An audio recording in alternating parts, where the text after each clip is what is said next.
Bonjour à tous. Aujourd'hui, petit brin de douceur. On ne parle plus de Rez, mais cette fois-ci d'un artiste français qui rayonne tout d'abord en France et dans toute l'Europe. J'ai nommé Belair. Alors concentrons-nous maintenant sur ce producteur qui ne cesse de nous proposer des sons house bien groovy et jazzy.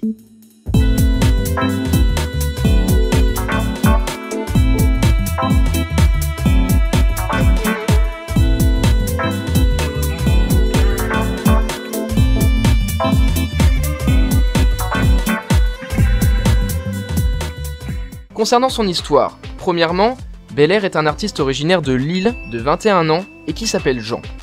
Son histoire musicale débute dans une petite école de solfège avec comme tout premier instrument la clarinette. Ok. Puis il se dirige vers le saxophone au lycée. Dans l'ensemble, les bases de Belair se reposent sur 10 ans de solfège. Ensuite, il a commencé à composer puis réaliser ses propres productions musicales. Petite anecdote sur Belair, c'est que son nom de scène a été trouvé sur internet en cherchant des noms de rues de Paris. En effet, Belair et ses amis sont partis d'un délire sur cette recherche et sont tombés sur l'avenue parisienne Bel-Air. On pourrait penser que Jean se serait inspiré du film Le Prince de Bel-Air, mais celui-ci affirme qu'il a découvert le film justement peu de temps après. T'avais pas un emploi du temps pour après l'école quand t'avais mon âge? Si, télé 15 jours. Concernant la typologie de son, qu'est-ce qui caractérise Belair? Belair s'est fait connaître principalement par de la production orientée house. Néanmoins, il a apporté quelque chose d'assez novateur à la scène française. L'utilisation des instruments tels que le xylophone ou le saxophone font partie intégrante de sa personnalité. De plus, il arrive parfaitement bien à reproduire les sonorités de jazz, ce qui permet de donner une dimension encore plus complète pour ses sons. Quelle est sa discographie? Son premier album nommé Saint-Amour sort en 2017. Une des musiques cultes de cet album reste le fameux morceau Pigalle.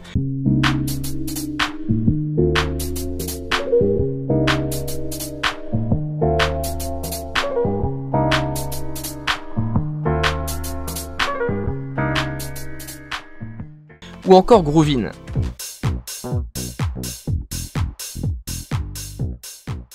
En 2018, Belair sort plusieurs EP, mais les plus connus restent Paris City Jazz et Framework, ainsi que plusieurs singles tels que A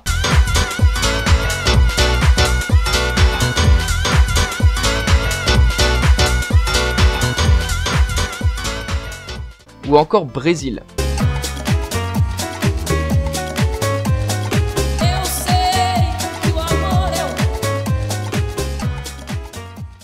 En 2019, il sort un EP intitulé Contrast, avec par exemple Thin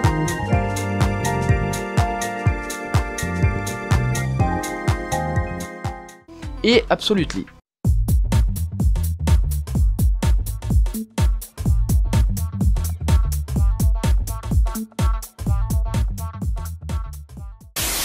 Concernant ses labels, tout d'abord, il a été découvert en tout premier lieu grâce à la communauté Chineur de House avec Ghetto Dance. Puis, il a opéré sur plusieurs labels tels que De La Groove, Grand Cru Paris et AOC. Nani? Wait, non, pas eux. AOC, c'est le label de Belair et de ses potes. En conclusion, Belair, c'est un artiste qui devient de plus en plus influent au fil du temps. Il représente bien la scène house française et présente, selon moi, un avenir des plus prometteurs. Voilà, j'espère que cette petite émission et courte émission vous aura plu. J'espère que vous en aurez un petit peu plus appris sur Belair, comment il en est venu à faire de la musique, quelle est sa typologie de son, etc. En attendant, n'oublie pas de liker, de commenter la vidéo. Je vous dis à la prochaine. Ciao.